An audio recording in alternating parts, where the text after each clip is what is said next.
The Remarkable People Podcast. Check it out.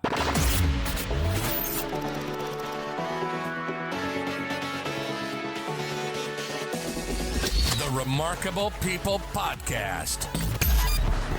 Listen, do, repeat. For life. Hello, friends. Welcome to this week's remarkable episode of the podcast. Before I tell you who today's guest is, I just wanted to remind you how much we appreciate you. If you need anything, please reach out to our community. You can go through the website. You can go through social media. You can email me directly at me@davidpasqualone.com.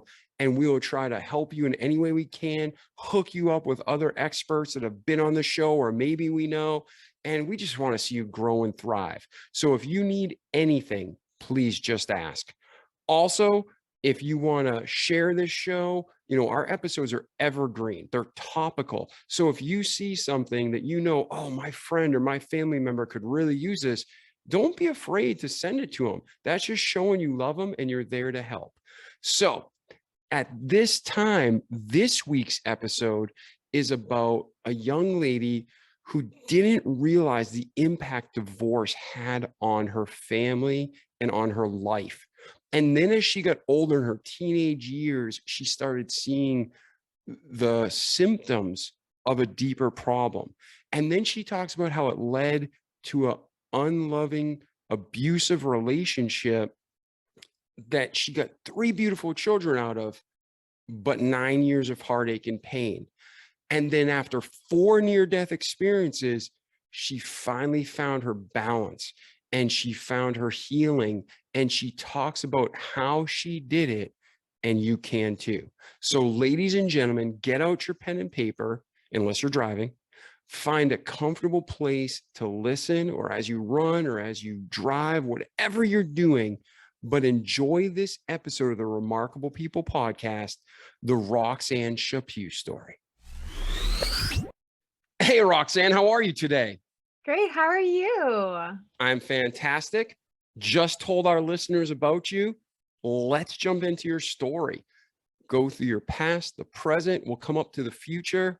Give us the highs, the lows, the everything between. How did God lead your life and make Roxanne who she is today? Sound good? Sounds great. Sounds great. Awesome. So where were you born? India, Africa, America? Start off there. In the universe. No, I'm kidding.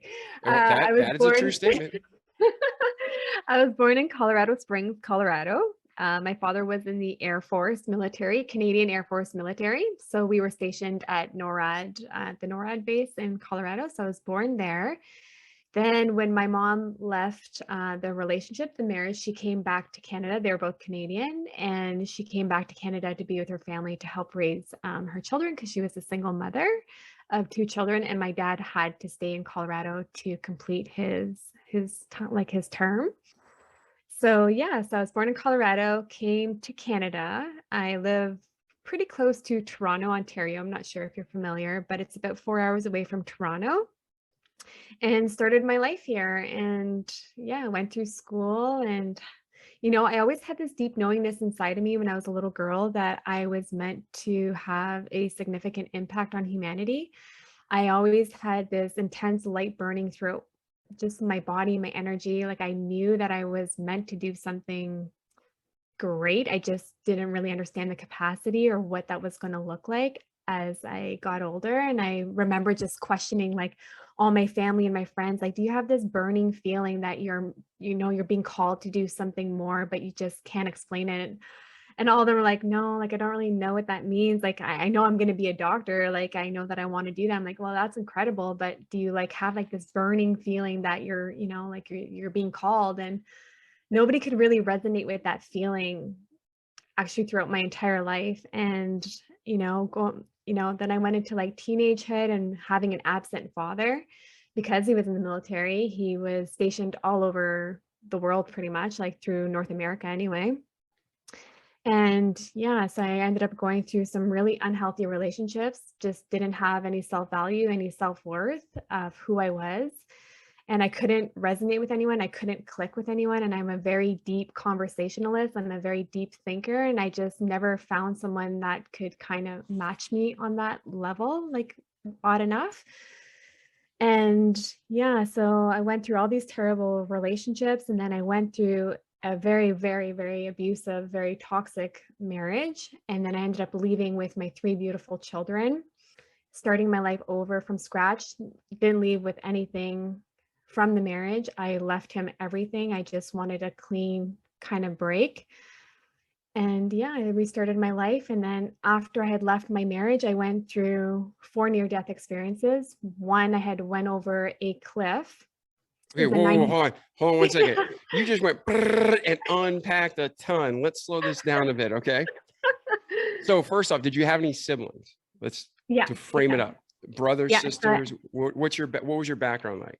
Yeah, so I had one full blood brother, and then I had a half brother and a half sister. From your dad's side or your mom's side? The half were from my dad's side. Yeah. Okay. And then when all this was going on, how did the divorce affect you?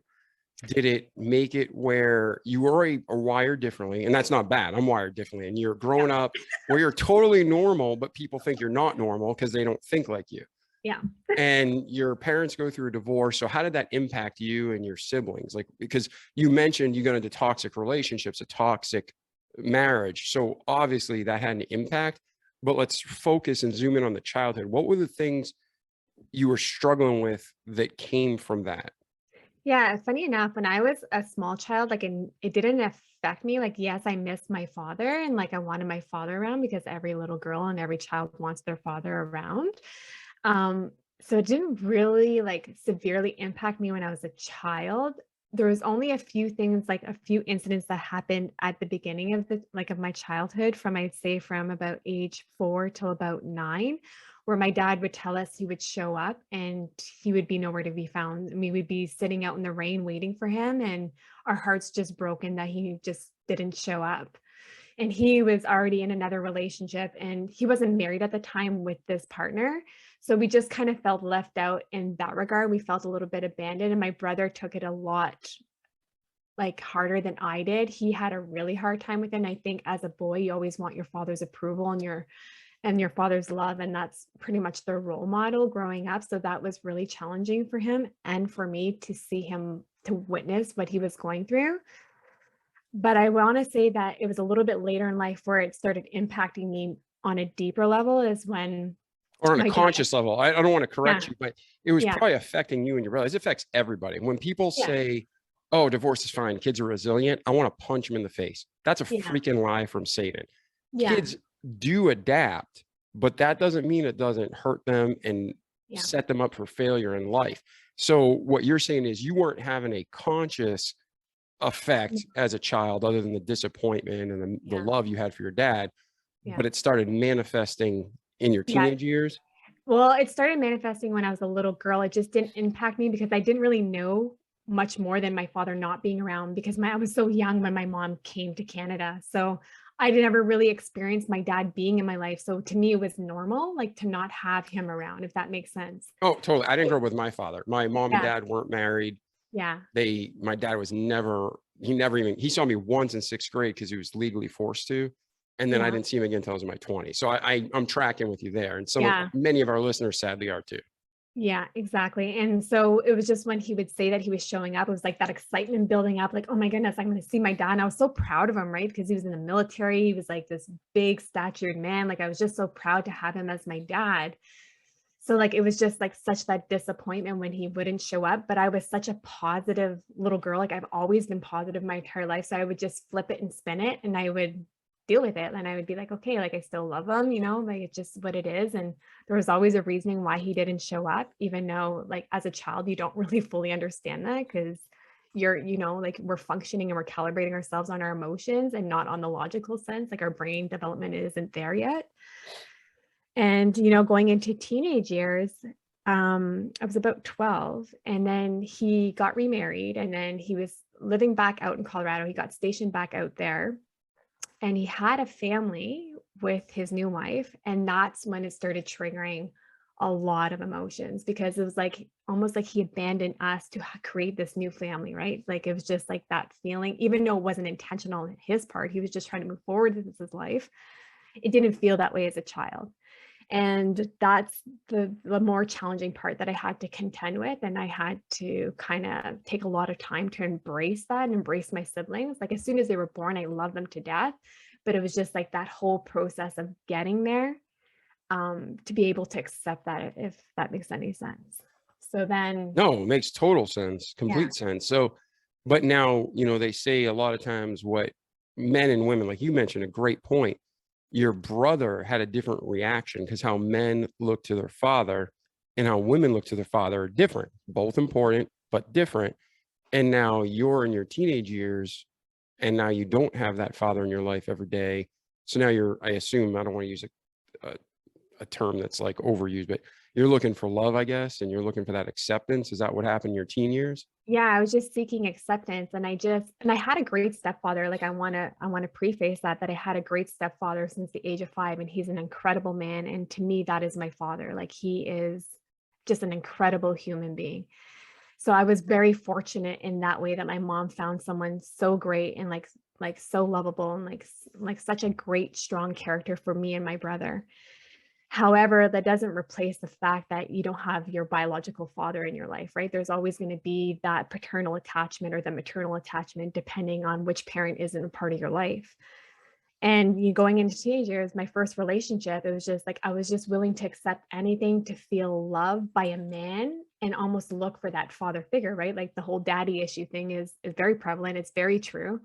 And I was just looking for that comfortability and was seeking qualities that my father had in these partners, and which was totally the wrong thing to do. But I needed to go through it in order to understand that I do have value and I do have worth and I do love myself. But it took a lot of that inner work and that self-mastery journey in order to discover that. Like that took a lot of shitty relationships and a shitty marriage to figure that out. And then after high school, do you go to college? Do you go to university? Do you go right into career? Do you meet this guy? Was he another military guy? What was that like? How did you meet your husband? Yeah, my ex-husband. So when I was done post-secondary, so I have a diploma and everything else, and I started working, and I had met him, and he did have character traits of my dad. Like he did remind me a little bit of him, like the aggressiveness and just the way like he presented himself, but then had other aspects that were completely worse than my dad, but I didn't really see that at first. It was more of a gradual, it happened in small increments. Like the unhealthy relationship really started an unhealthy, like it was like I knew that I shouldn't have been there from day one, yet I was hanging on, hoping that I could change him and that I can, just throw all this love at him and make him, realize that he doesn't have to be the way that he is. It was kind of like that ideology, but I never really loved him because I didn't even love myself and I didn't even know what love was. Yeah. And for people listening, what Roxanne went through, what many of us have gone through, and you correct me if I'm wrong, but it sounds like you were trying to heal him or fix him because you didn't have control of fixing or healing your dad. So there's some kind of connection there that we're wired like that as humans to want the love of our parents, of our father, of our mother, and Yeah, then when you didn't have it, you saw in him, you're like, well, I couldn't fix my dad, but maybe I can fix him. Is that kind of exactly. what you're feeling looking back now? Yeah, I think so. And I think, being an energy healer and working in that realm, like for me, it's really important. Like I believe the good in everyone. I believe everyone has good despite, their bad or their bad qualities that they show the world. I believe that everybody has good in them. And that was a fault of mine. And that's what I wanted to believe in my father. And that's what I wanted to believe in any partner that I met, was that I was powerful enough to change them. And that is not the case. We are not in control of their power. We are not in control of the change that they need to make. And that was a very hard realization. Yeah, I'm not laughing at your situation Yeah. because, like I said, this is I'm trying to keep a deep pain lighter. And Yeah. so many people listening now, we have listeners from over 93 countries. So it doesn't Yeah. matter if you're Canadian, American, if you're from Korea, if you're from any country, humans are humans. Mhm. But I was just telling someone this last week. I said, even Darth Vader had a good side. Yeah. I said, the problem is this isn't a George Lucas script and not everybody turns at the end. Yeah. We got to be really careful with where we put our emotions and time and love and efforts. So you meet this gentleman, it turns out to be, a rough marriage, but you said you got 3 beautiful children out of it. So how long did that relationship last, and where did life go from there? Yeah, so it lasted about 9 years. We're together 9 years, married for, I think, 2011. Yeah, so we were married like a little bit less than 5 years. And I never really wanted to be with him. It was more like you said, like it was a fix it project. I never loved him. I never looked at him and been like, oh, he's such a great man. He's so good to me. I was like, how can I fix him? How can I help him be a better person and love himself and all these things? Like that was the goal. And I really didn't even want to be with him at the beginning. I had left him and then I found out I was pregnant. So I ended up wanting to make a relationship work because I didn't want my child to come from a broken family like I did, because I didn't want them to have an absent father or an absent mother. So it was almost like that's what kind of hung me. Probably the only reason why I hung in there as long as I did was because of my kids. Yeah, and that's a common, legitimate, noble thing to do. I mean, you're going above and beyond despite the pain I'm sure you were experiencing and feeling, and you're doing it. Okay, let's fix this for the kids, the family. They didn't cause this. They did nothing to deserve this. Let's get it done for them. So let me ask you a question. The type, and you can go as deep or shallow as you want with this: physical abuse, emotional abuse, sexual abuse, infidelity. What was going on in that marriage? A lot of emotional, verbal, some physical, not sexual, nothing of that nature. Just he was very aggressive, very timid. Like he was very intimidating. I'm not very big girl, so and I can handle my own, but it's just when someone's barking in your face and they're screaming at you and foam's coming out of their mouth, like it's pretty scary. Yeah, yeah. And was he having affairs, or was he staying loyal, at least in that aspect, but just being brutal? Honestly, I can't, I've had suspicions and I found things, but I can never fully confirm anything. So I don't want to say something that isn't true. But I definitely had the suspicions, like he was always gone. He was never around. Yeah. And forgive me, was he military, or what did he do for a career? No, he wasn't military. He was self-employed. Okay. Okay. So now when all this is going on, you're hurting, and Mhm, you have 3 kids. And like you said, you left. You mhm. didn't want any money. You just left to have peace and to find that, balance again. Yeah, Where does your, oh, go yeah, ahead. I was leaving in secret. Like it was something that was being planned for a long time because I was, like I said, I was fearful, I was scared, and I wanted to make sure that I had a safe exit for my children and for myself. But it didn't end up working out that way. He ended up discovering that I was leaving, and it went in a completely opposite direction than I thought it was going to. He was very remorseful, very sad. Still to this day, he still hangs on to how he treated me. Like he understands that what he did was wrong. And he said that he's going to carry that to his grave because it's just the way he felt. He told me I was his angel and I helped him through so much, and that he can't believe that he did the things that he did to me. So he had his own reckoning. He had his own awakening period of, you can't mistreat people the way that you do. And that's something that he needs to contend with at the end of the day, and that's something I'm allowing him to, and I'm forgiving of everything that's happened, because it's not my anger, it's not my frustration, it's not my animosity to hold on to. That's a self-reflection of him. Now, is it a relationship? You said you never loved him. It was a fix-it project. But is this something where you guys are still communicating and there might be hope to get back together? Or is it, is he involved in the kids' lives? Where's this phase of your life? Yeah, so we are really good co-parents. We have amicability and he's very civil. It took a long time to get there, mind you. It wasn't something that happened overnight. I mean, we've been separated for almost over 5 years now, and it took about 3 years to get there. So it was challenging for 3 years. But yes, he's always remained a part of my children's life. The children do mean a lot to him. They are huge significance in his life. So that was really great. No, we will never, ever, I will never, ever put myself in a situation like that again. No, I'm Um, not laughing at you. I was thinking two thoughts. Like you're like, no, which is clearly understandable. And then I was actually thinking, oh, don't say never, ever, ever. Every time somebody says that, it's like, I will never go to India as a missionary. And that's exactly where they end up getting called. So just, you don't um, plan on it, right? yeah, All no, right. Well, I met the love of my life and I am super happy and we're about to get married and okay. it's Well, let's pick up from there. So yeah. you have a lot of emotional baggage, damage, hurt, pain, nothing, when you were a child that you caused, Yeah. but then trying to fix it, it comes into your life and manifests again in your marriage. And then you guys, you get divorced. Where's Roxanne go from there? And how do you find the healing? Yeah. So after I left, I want to say within 2 years, I had experienced 4 near-death experiences. And this is kind of where the awakening period and the self-mastery journey kind of really started taking place and my healing. And when I went over the cliff, we went over a 90-foot cliff and we went 50 feet airborne onto a frozen lake. And they couldn't believe that we had survived. And the only thing that wasn't damaged in the entire wreck was myself and the driver and my angel. I had a crystal angel in my rear view mirror. And that was the only thing that wasn't damaged throughout the entire accident. Were your And when kids that, with you or just two of you? no, it was just the two of us, thank goodness. Okay. Okay. And as this was happening, obviously my whole life flashed before my eyes. I saw my children. I saw that I wasn't living in alignment. And I'm a very positive, very bubbly person. Like I'm a very calm person. So for me to not feel in alignment, that means I had to do significant change. And I knew that. I knew that I wasn't living my purpose.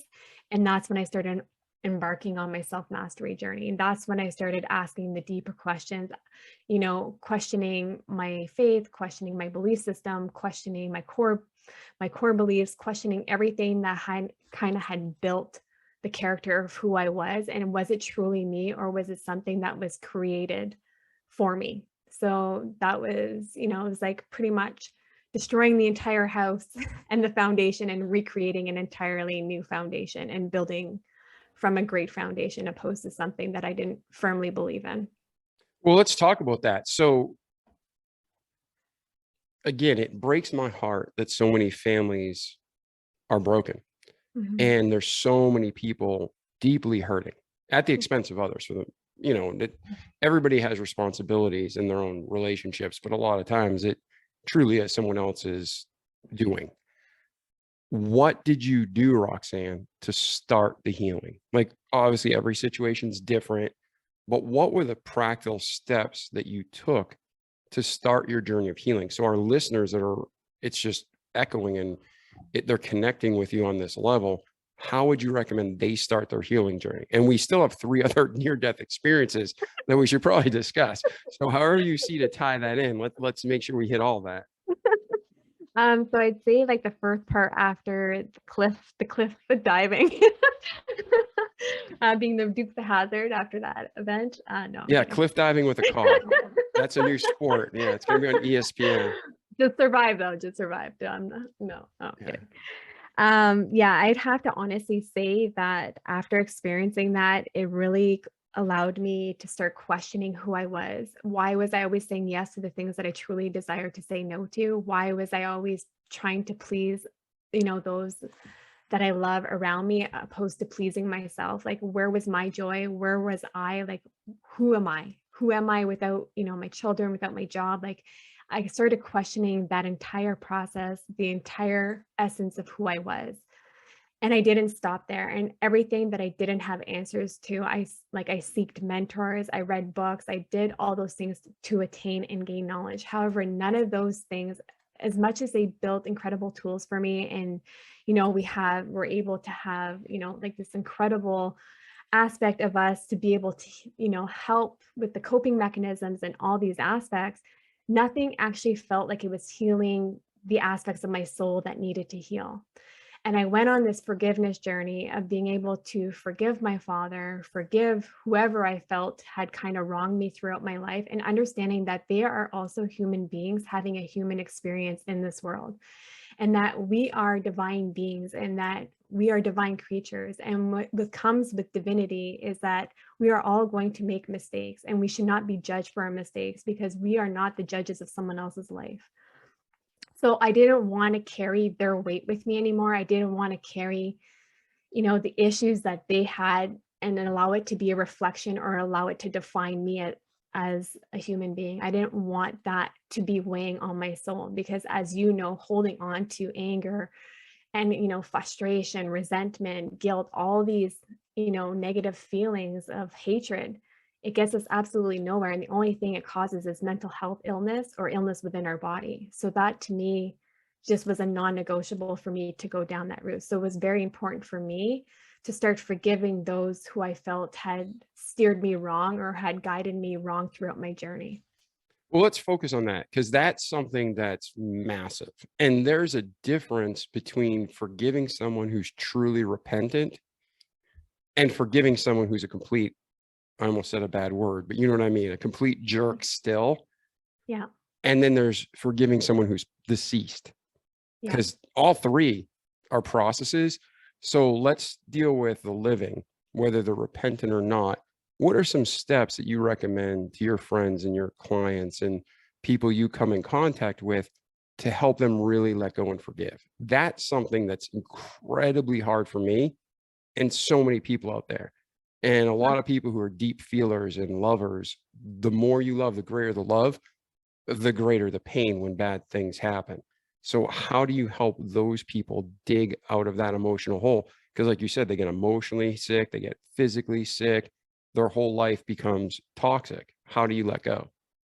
I think when it comes to someone that is living is to realize that if you made that same mistake, would you want to be judged for the rest of your life or have those feelings of animosity by someone else for maybe one or 10 or 20 mistakes that you made throughout your entire life's journey? Would you want to be crucified for that? You know what I mean? Like, I put myself in the other person's shoes and the other person's perspective. Maybe they didn't receive the love that we received. Maybe they didn't receive the support that we received. There's always a reason why someone conducts themselves the way that they do, regardless of the way we think or we feel that it does. It absolutely does. They are also built on a foundation. And how is their foundation built? What tools were they given? Like, what support systems were they given? Like, these are the things that I would question. And when I'm working with my clients, I ask them to question those things. And if they were to make the same mistake to their child that their parent made, would they want to be forgiven? And would they want their child to hold on to that animosity? And would they want their child to hate them? I think it's just about seeing it from a different perspective and not just thinking of it not in a selfish way, but thinking of it just of our feelings alone and our own thoughts alone. It's not just one person, right? There's another being in the scenario. So I think it's just being able to look at it from all different perspectives instead of just one perspective. Okay, let me do this devil's advocate, because I agree with everything Roxanne. I agree with everything you just said, Roxanne. But there's the people who are dealing with narcissists and people who are just truly abusive. And yes, there's a reason. Everybody does what they do for a reason. Yeah. But yet that doesn't give them an excuse for what they do. So if someone's in a toxic relationship and this person is continuously abusing them and hurting them, how do you forgive? Or even if you separate, let's say a husband and wife, boom, they separate. But now you look at the destruction this has caused in your life and your family's life, and the other person's just moving on, happy as a lark, seemingly no consequences. How would you recommend your client forgive in that scenario? Right. And I think that when we look at it from that perspective, I think it's fully, understanding that that person's never going to have a fulfilled, loving life as much as they may show it to be, right? Because if they're not healing at the level that they need to be healing, and when they're healing, they're taking accountability for their actions throughout their life. So if they're moving forward in their life like nothing happened, that's absolute bullshit, because at the depth of their soul, they still haven't contended with their shadow, and they still haven't contended with the aspects of themselves that allow them to act that way or to be that way. So for them to be happy and honky-dory, that's only going to be sustainable for so long until it's not, right? So I think when we think of it from that aspect, When we talk about forgiveness, forgiveness isn't just about forgiving that person. Forgiveness is about forgiving yourself and allowing yourself to understand that you also enabled the behavior to be in that relationship, just like I did, right? Like I enabled it to happen. I allowed it to happen. And as much as we say that we didn't, we did. And if we can't say that we did, then there's a part of ourselves that we haven't healed to understand that we also had a role to play in the marriage or in the relationship. We have a power, we have the control, we have a choice in order to stay somewhere or not. And sometimes, when you're in an abusive relationship, yeah, it can be very touchy, but there are safety plans. There are places where women can go or where men can go to be safe. Like there's never not a solution. There's always a solution. So I think when we're talking about forgiveness, it's about forgiving yourself for allowing those things to happen and for devaluing yourself and for not loving yourself the way that you should have. And now it becomes a journey about yourself. Like there's no point of giving this person the power over your journey, because when we're holding on to that, we're allowing them to maintain that power over our life. And is that what you want for your life? Because you'll never be free that way. Well said. And now steps to freedom, to emerge from that. You're saying acknowledge your role in this. Yeah. Acknowledge the reality of what happened. Not that it makes it right, but kind of acceptance, I guess I would say. Acknowledge is what you're saying. Acceptance. What other practical steps is there? Like, do you believe in journaling? Do you believe in calibration? I mean, what do you believe to get somebody out of the hole? Yeah. And I want to really speak to that, is that someone else's actions is not, it's not nothing. You know what I mean? Like someone to conduct abuse on someone else is not nothing. It shouldn't just, be forgotten or not talked about. Like, absolutely not. What I'm saying is that just don't revolve your life around this entire thing, and allow it to define you and allow it to define your character, so that you can't actually break free of that. And the way to break free of that is to acknowledge, to take the accountability that this is your journey and not their journey. So are you going to hand them the power stick, or are you going to take the power stick yourself and lead your own life? So this is where it comes, somebody else's actions, it doesn't make it right to mistreat anyone. Like there's nothing that approves of that. It's about being able to let it go so that you can actually live your life in fulfillment and not have this gnawing at the back and always resurfacing and recycling throughout your life. So I just wanted to kind of touch on that. No, that's fantastic. That's what this is all about. Yeah. So, okay. So now you get out of the marriage. Where does your life go from there? Because I'm sure it wasn't easy. Like, oh, we filed a piece of paper. Now everything's good. You got 3 kids to deal with, an ex-husband, so bring us between that moment and today. Yeah. So, and the other 3 near-death experiences. Yeah. So leaving that marriage was obviously, it was a hardship, right? Financially, was I able to sustain myself? Was I able to make it? Was I able to raise 3 children on my own? I always knew I had a strength in me that I could, but now it was being put to the test, and it was, I had to prove myself. I had to prove that I could do it, and I did. And after, a rough year of finances, rebuilding my life, buying everything for the house, like, it's not easy. It's not an easy option, but was it the best option? Absolutely yes. Would I do it all over again? Hell yes. You know what I mean? Like there's no way that I would stay somewhere ever again for that amount of time. Nothing would ever make that worth it. Life is so short and our time is so precious. And after that year, it was just a continuous self-mastery journey. It was just an incredible journey. And then I was being called to my shamanic healing roots. And I knew that I was meant to heal others when I went through my own healing journey. And I knew that this was my calling. This is what I was meant to do. This is what I was being called to do since I was a little girl. And when all these things started happening and aligning, and all these things needed to happen for me to be able to align vibrationally to what I needed to be doing. And when all these incredible things started happening, I knew that every decision that I had made throughout my life was intentional, and that I needed to make them in order to build the woman that I am. And I know that I needed to go through the fire in order to be the phoenix to rise from the ashes. So talk about that. When did you and how did you realize this was your plan and your purpose? Yeah, so I had a dream for almost 4 months straight. So I'm Indigenous, I'm Métis, so I'm French and Native. That's the culture here in Canada. So I am Métis, and I was receiving a dream for almost 4 months straight of this beautiful Indigenous woman who felt like a grandmother to me. And she was standing by this ravina, and there was teepees beside her, and she had her arms extended to me, and she kept hymning this incredible song to me. And it was like a healing melody. And I felt such at peace and had such a tranquility, and it felt so serene just being in her presence. And it felt like she was asking me to come to the land, like she was calling me to the land. And I couldn't fully grasp my dream. I didn't fully comprehend it.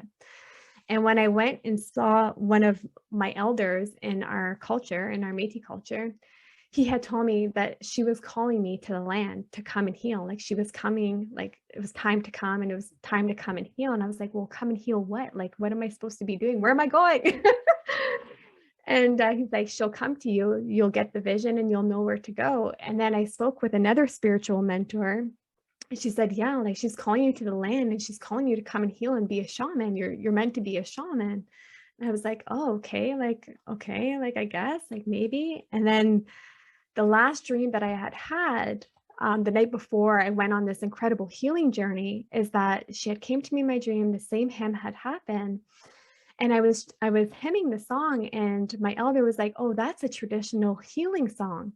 But it's almost like she geared it toward you. Like it's not exactly the same thing. It's a little bit softer. And I was like, okay, like, wow, that's incredible. Like, okay, like I thought maybe I was hearing it somewhere else. Like I was shazamming everything. Like, where am I getting this hymn from? And so when he told me that, it just made a lot of sense. And then the next morning I had woken up the last night that I had the dream, and I had told my now partner, I said, listen, I said, I'm being called to the land. I need to go and heal. I know exactly where I need to go. And it's pouring rain outside. And I'm going in the forest. And he's like, oh, you're going in the forest by yourself? And I'm like, it's a 2.5 hour drive. And literally the entire drive there, I was just crying and crying and crying. And I haven't cried in years. Like I wasn't able to. It was almost like I was desensitized. Like I just had this emotional block that I wasn't able to. It was like I was holding this dagger in my heart. And if I released the dagger, then I wouldn't be as strong as I am. It was like that kind of feeling. Yeah, that And happens with severe trauma. That part of you shuts off. yeah, so then I was just crying and crying for 2.5 hours on the entire drive there, which I mean, probably wasn't safe while driving, but I was crying my eyes out. And then I just felt like I was reconnecting to my soul. I felt like I was finally connecting to myself again, connecting to my emotions, like I was becoming alive again, and I was finding myself. And I got to the land, and it was about 15 to 20 minute trek to get inside where I was going to the healing grounds, is ancient traditional healing, like Indigenous healing grounds. And I get to this beautiful healing rock, and I do smudging ceremonies. So in our culture, we do a lot of smudging. It's like clearing of energy and so forth.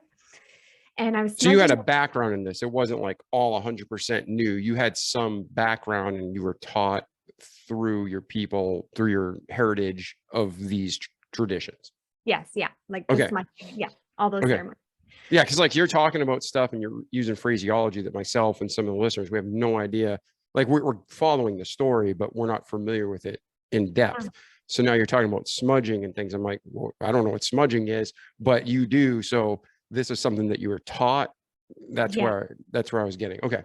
Yeah, so a smudging ceremony is literally like you light like a piece of herb. So it could be like sage, it could be cedar, it could be, some people do Palo Santo, it could be tobacco.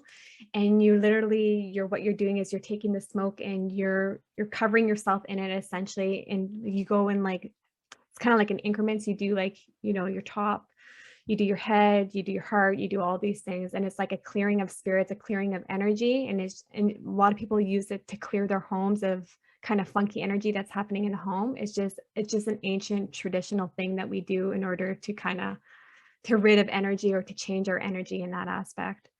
So I was doing this ceremony on the rock, a healing ceremony, which was the smudging. And I was just crying this entire time. And I'm on this rock and there's trees all around me, but the rock isn't enclosed. Okay. So there's nothing, like there's no enclosure over the rock, and it's pouring rain, like I said. And it's rain all around me. And the entire time that I was there for over 4 hours. Not one drop of rain hit me. Not one drop of rain hit me the entire time that I was in the forest. all of a sudden a bunny, a deer, a chipmunk, a hummingbird, like everything is coming out. Chipmunk's like hanging out with me on the rock as I'm smudging. It was just such an incredible thing. And it was like I reconnected myself to nature. I reconnected myself to my history, to my my ancestry, to my roots, to my soul. It was just such an incredible experience. I literally cried for probably over 7 hours that day. And Catching then up, making up for lost time. yeah. And then I knew that after that had happened, I wanted to put my theory to the test and see if I could do this for other people, other souls. And so that's the journey that I embarked on. And then I knew I was a shaman. Nice. And define what a shaman is for people who aren't familiar. Yeah. So a shaman back in traditional, shamanism is not religion. So it has nothing to do with religious beliefs or anything. It's about connecting ourselves to our energy, to our spirit. And shamanism really is about, back in the old days, we were considered herbal doctors, energy doctors, healers of the communities, of the tribal communities. So they were literally known as the doctors of the communities back. So yeah, I'd say about shamanism has been around for over 100,000 years and has been used through tribes throughout the world. So it's not just something that's here in North America. Shamanism has been worldwide for that long. Okay. So, yeah. And then now you're discovering this and you say, well, okay, this worked for me. Describe what you mean by work. Like after that day, what After happened? that, How did your yeah. life change? After that day, it was like I had this knowingness of myself that I never known my entire life, that I probably did when I was a baby, but you can't remember any of that. Like you kind of know who you are when you're small. And then, like I said, like the conditionings, the conformities, all that takes in place as we go through and we transgress through life. And I think that, just having that, and I knew who I was, I knew exactly what I was meant to do here on earth. I knew that I was meant to have change on, humanity. It was just like an incredible feeling of knowingness, of peace, of inner peace that I probably sought after my entire life. However, just never knew how to attain it. And that would be the best way to describe it. Like this inner peace that everything on this planet is incredible and is energy and is life, and to respect it and to love it as it is, regardless of the mistakes that they make throughout their life, including animals, including everything else. It was just like this mass amount of love that came over me. And now I'm just not able to see anything other than that. It just changed me in a completely different way. I can't fully explain the words.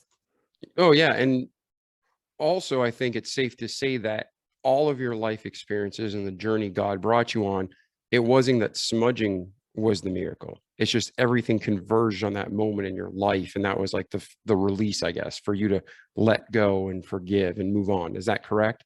Yeah, and when I had that realization that I was being called to the land to heal, I knew exactly at that point that, okay, like I just need to submit and just allow it to happen, because a lot of us create resistance around our healing process.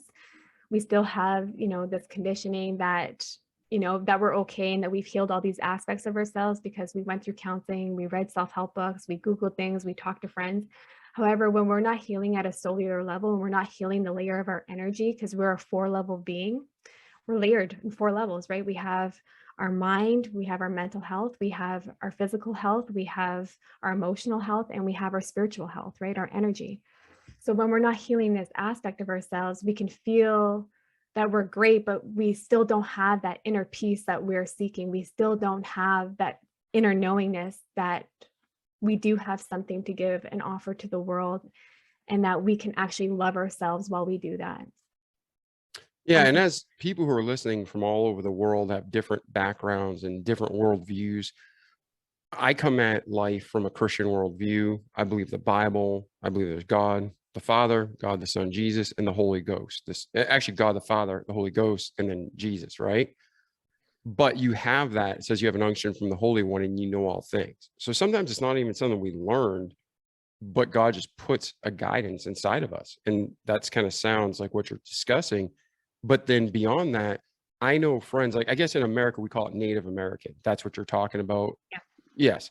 So what we call American Indians or Native Americans, my friends who are Native American, they really do have a gift set. And this, I don't understand it fully, even what you're talking about. I believe it. I just don't fully understand Mhm. it. I know God created everything. Everything works together. If it's truth, it's God. But I know my friends who have that Native American heritage, they do have this,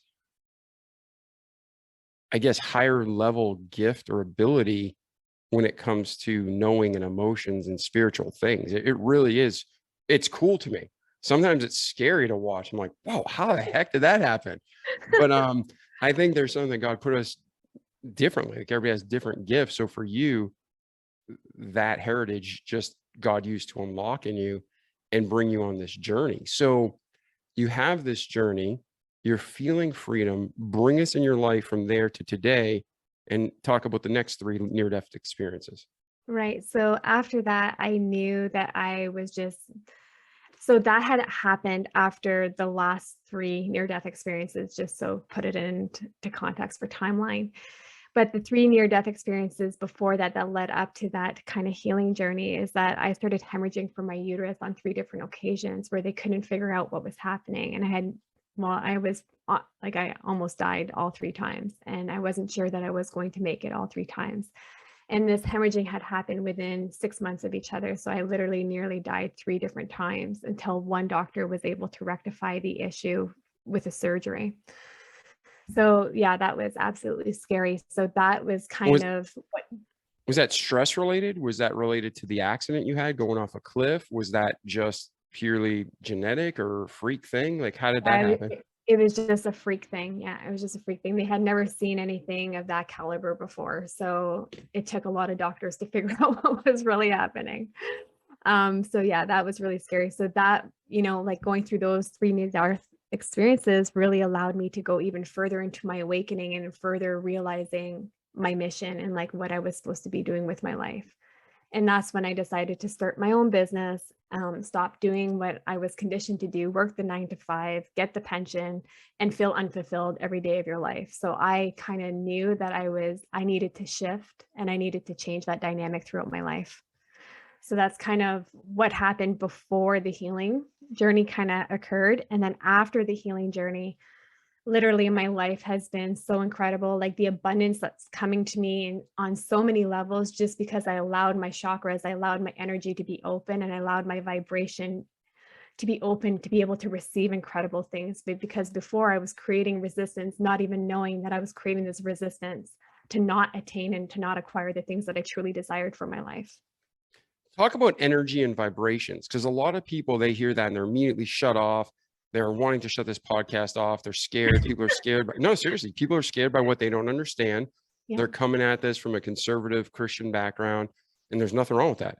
But they don't understand something. And I believe in energy. I believe God is energy. I believe that, we are all made of energy. So I can tie it to scripture and verse, and it makes sense to me.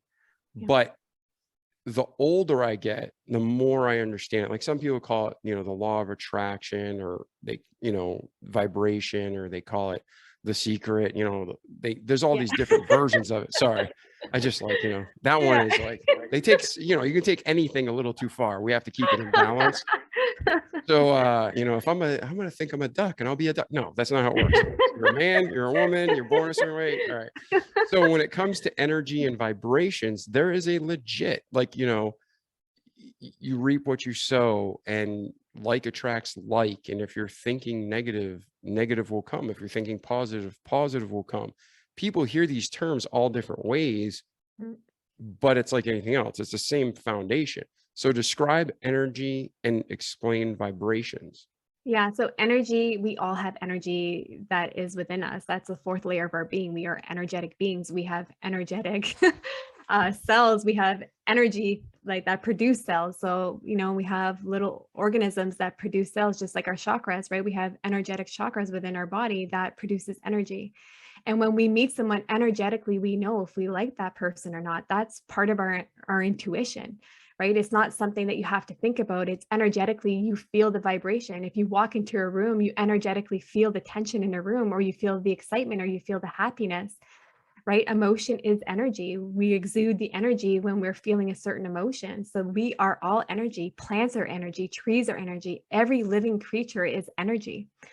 The And sun that's is why energy. to Like connect for that's why people, it's called energy, right? Like we get energy from the sun. Like that's why it's called energy, because it gives us energy. Just because we don't see it doesn't not make it energy. Just like we don't see, our cellular phones, we don't see, what it's transmitting, yet we know that we're getting radio waves, or we're getting, those frequencies happening to our mind or to our body.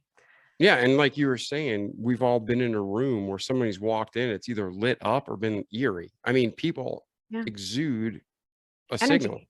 Yeah, Yeah. energy, a signal, and it makes a huge impact. So when you talk about the vibrations, that's kind of like if you're listening, it's like a radio dial.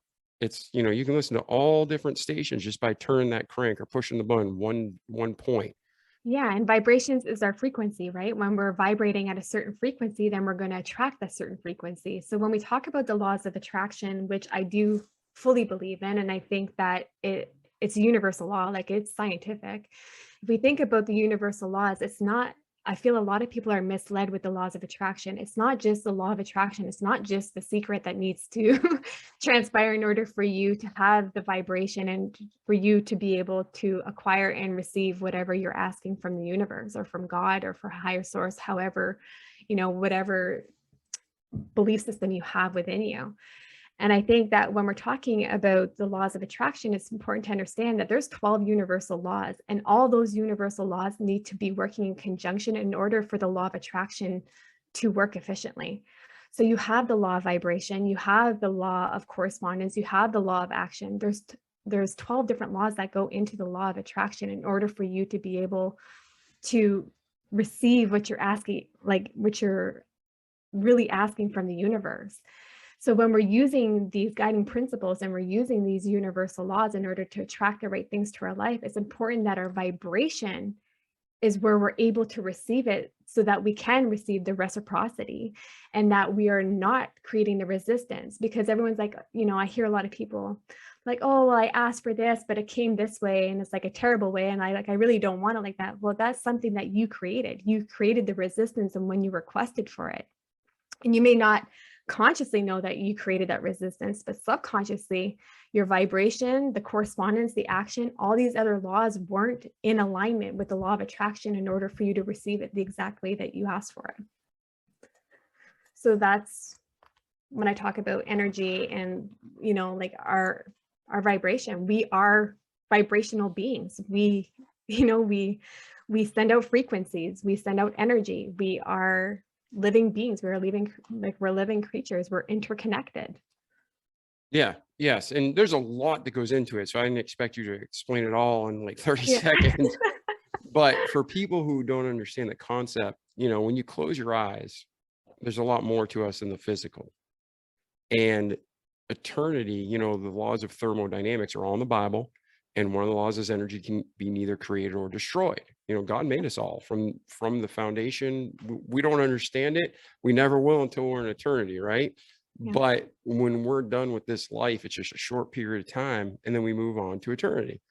And I want to be with the Lord for eternity. You know what I mean? Yeah. I don't want to be in hell, in torment, or in the lake of fire, right?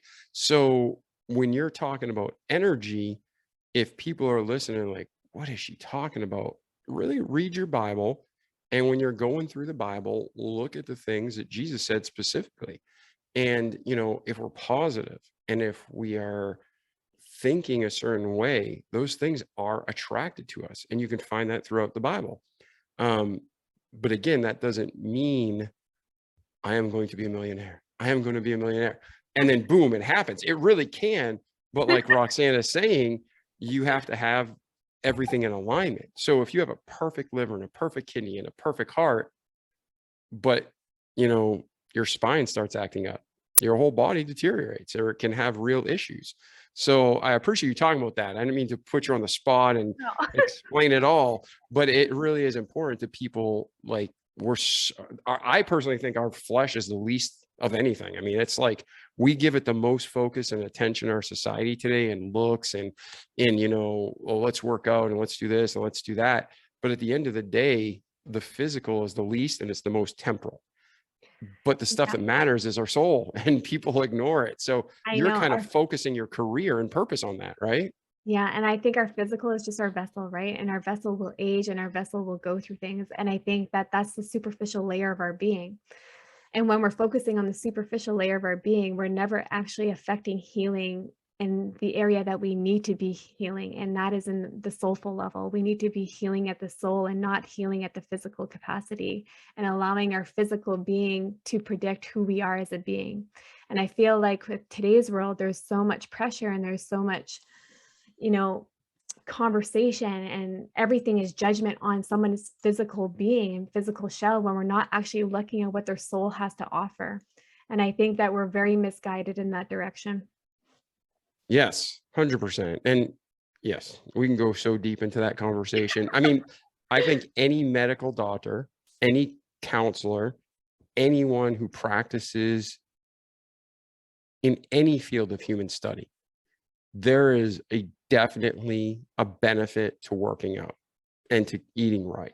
And it helps you align in every other way. Mhm. All I think you and I are saying is that's actually the least important of them all. Like if somebody goes to the gym and they got a rock hard body and they're huge and buff, that's cool. But man, what's your mind like? What's your soul like? You know, there's so much more to life Who and are eternity. you? Yeah. Who are you without the vessel? Yeah. Yeah. So I like to close my eyes sometimes, even though I'm a weirdo. And I'll just try to like talk to people, like especially on the phone. It's great because you don't have that distraction of image. Yeah. And I love doing business with people where it's before, you know, COVID and everything was Zoom. Yeah. I would hate sometimes to meet the vendors or, you know, to meet business contacts because the image you have of them is pure. And then you see their physical and it really just distracts. It changes your opinion of them in a lot of times. Yeah. I agree. I agree. And I think that, we're conditioned to think that way, right? And we're conditioned to feel that way, is that we put a lot of merit on our physical being opposed to what our soul has to offer and what our emotional being is. All right. So between your birth and today, Roxanne, what did we miss? And if we haven't missed anything, let's transition to where's Roxanne today and where are you going so we can help you get there. Yeah. So, yeah, I think I pretty much kind of touched on everything. I mean, there's a few things that I'm sure that No, I've is there missed something you along want to the way. go? Is there something you want to go deeper in? Then you're like, Dave, I know your community. This will help them. Jump in. Yeah, like I just, I think about when we talk about spirituality and we think about energy, like none of that has to do with religion, and spirituality and religion are not the same thing. Spirituality is contending with your own spirit, right? It has nothing to do with believing if you're in Christianity, if you're Catholic, if you're Muslim, anything of that nature. When I talk about spirituality, it's about connecting to your soul and connecting to your inner self. It has nothing to do with your higher power, your higher purpose, or your divine, mother, divine father. It has nothing to do with that. So I just wanted to kind of clarify that a little bit, that you can be connected with your spirit and you can be connected with your soul and you can do soulful work and you can endeavor on a spiritual journey. And it doesn't mean, and it doesn't have to take you away from your religion. Yeah, sorry. I was just so you know, I had to unmute the mic. That was an awkward pause. So, okay. Now you're living a life. You said you're about to get married. Before we Yeah. jump into where you're heading in the future, what happened there? How did you meet this guy? What's that all about? Yeah. So actually, funny enough, we met on Tinder. I will make no judgment or comment. You keep that to yourself. I'm kidding. And people in 93 countries. But I was with someone for over 9 years, right? I was married, so and I'm a single mom. Like, where am I supposed to go?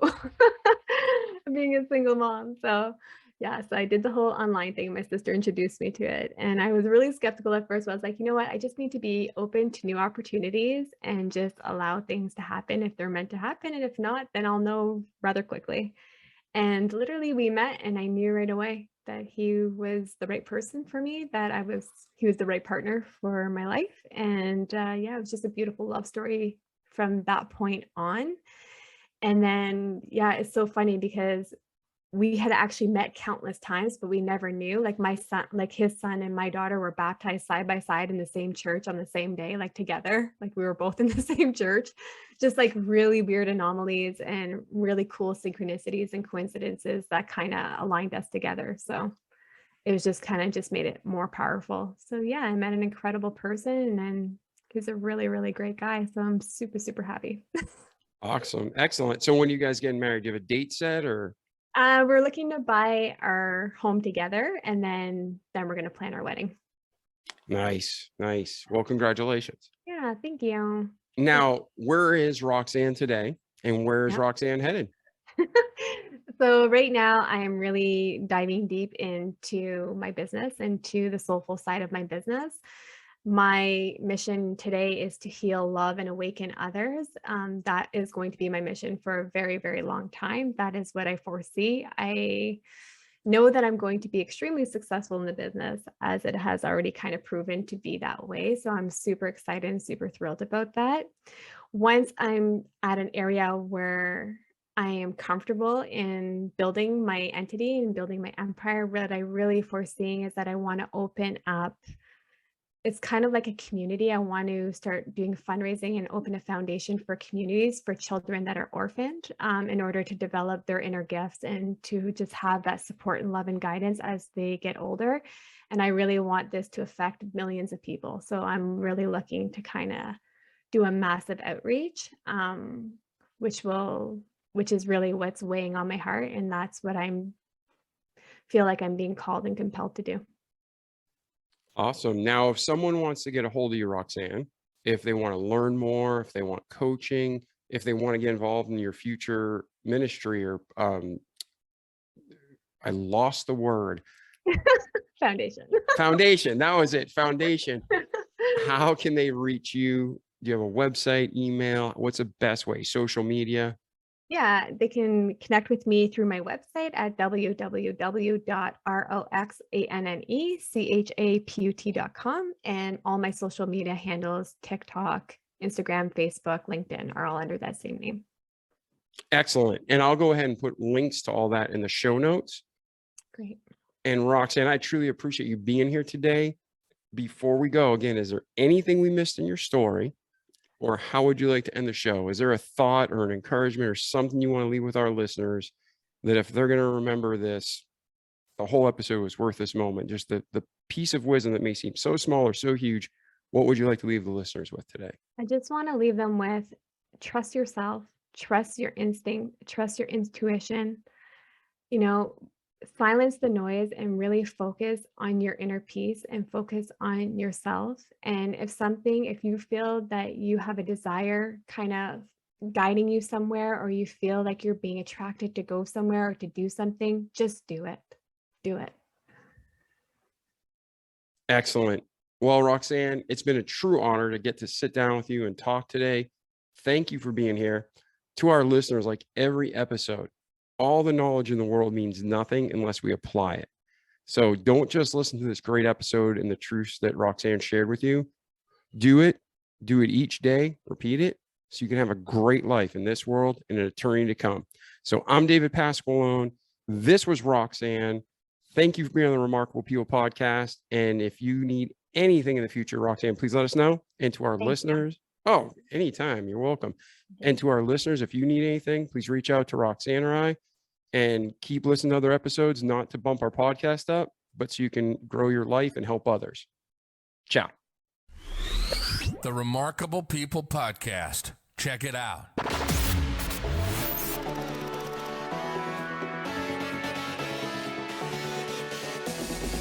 The Remarkable People podcast. Listen, do, repeat. For life.